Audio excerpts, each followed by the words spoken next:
Hey everybody, it's JJ Talks, and it's Thursday on the Breakfast Club, and hopefully it's using my mic, not my laptop mic, because we know how shitty that one is.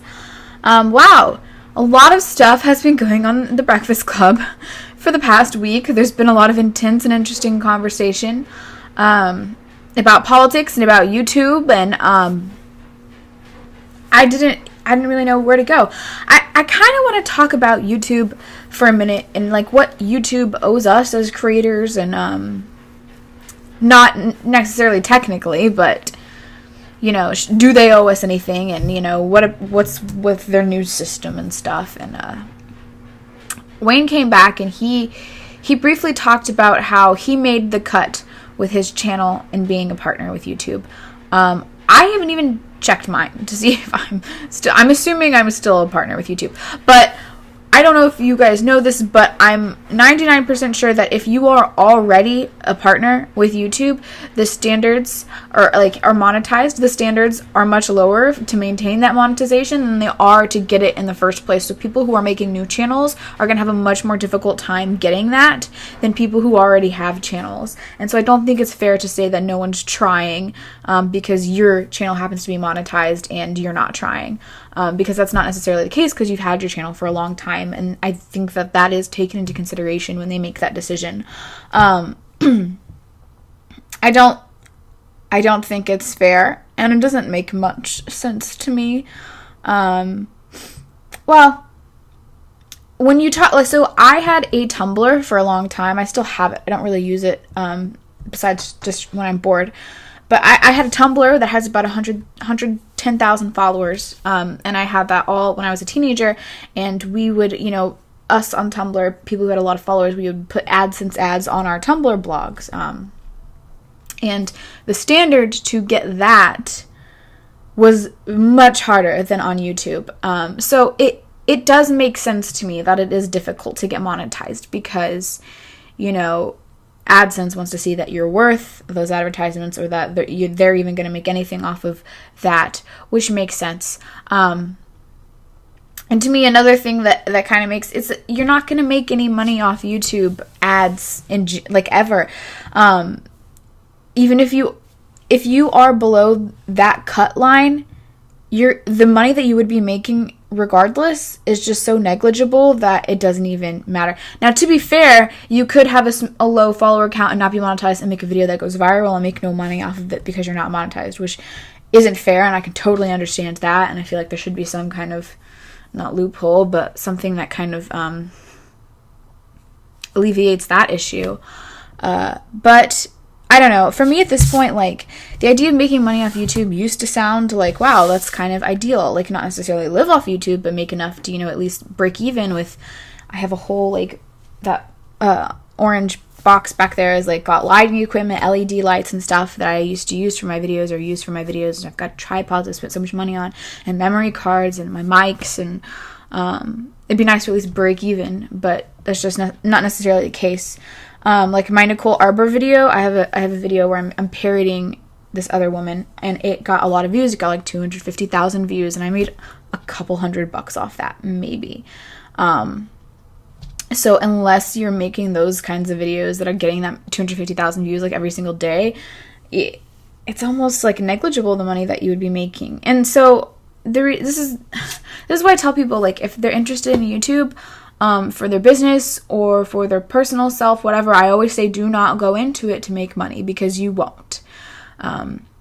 Theoretically you could, you totally could, but you probably won't. And even if you do, you are not going to get there by starting a channel to make money.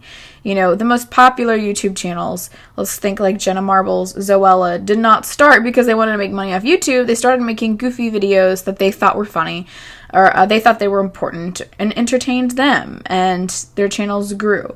And now I don't want to discount marketing strategies on YouTube, because obviously, when you look at people like Zoella now, and the group of the British boys, the 20-year-old British boys with the hair, you know what I'm talking about. They have very deliberate marketing strategies, but all of them were friends that made videos, and they started at 100 subscribers, and they built it up. So at this point, you know, it's all about marketing, and it's very superficial. It didn't used to be. It's not where they started. And so I don't know. I would just say to people, like, hey, don't do YouTube to make money, because it's 99% chance it's not going to happen. And that's not to say don't do YouTube. Like, I love YouTube. I make my videos because when I'm like 60, I want to show my grandkids. I want to be like, hey, look at all the stupid shit I said on YouTube. You know, make fun of myself and kind of keep a document of my life. And it's pretty cool even now to look back on when I was like 15 and the things that I believed and was passionate about and how that's changed.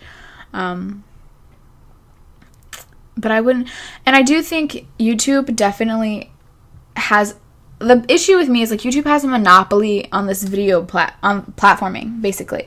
Like, you have Vimeo, and you have other sources similar to YouTube, in some ways superior to YouTube. But the fact of the matter is kind of like Apple. It's way, way worse than Apple. It's like everyone still gravitates here because this is where everyone is, because we don't have, YouTube is the second most popular search engine behind Google. Like, and you can't just, that's like telling everyone to use Opera or something. Like, it's not gonna happen. Like, I don't know. It would be ideal that we do switch to a platform where people aren't worried about making money, and people, or if people want to make money, then everyone can make money on an even playing field, or people, you know, someone to develop a program that's like AdSense, because AdSense does have, again, AdSense has a monopoly, YouTube has a monopoly, Google, and it's all Google, obviously. Google has a big hold on, like, everything that we do. And I think that we should strive to break away from that. But if we're not going to, then we have to stop complaining about it.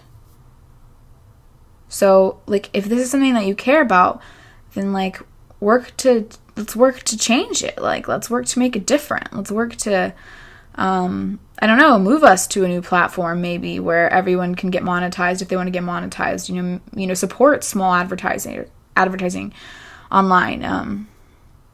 And really get back to, it's kind of like small business, basically. Get back to that. And in short, YouTube does not owe us anything, unfortunately. I never thought YouTube, I think maybe, like, some people had this idea that YouTube was I don't know. Because, you know, when you make YouTube videos for groups, like a community as niche as ours, as small as ours, as intimate as ours, you know, a lot of us are friends with each other to the point where we've met in real life. And, you know, it's very disenchanting to, like, see it to get so corporate, basically, and to have that taken away from us.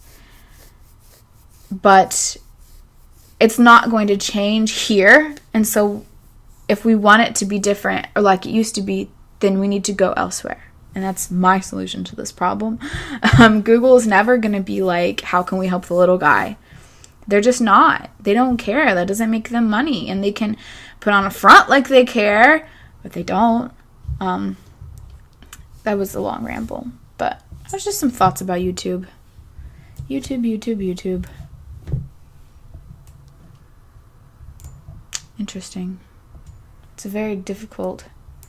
Because then it gets into censorship and stuff, and that's a whole nother conversation maybe we can talk about next week. But anyway, thank you guys for watching, and I will see you guys next Thursday. Bye!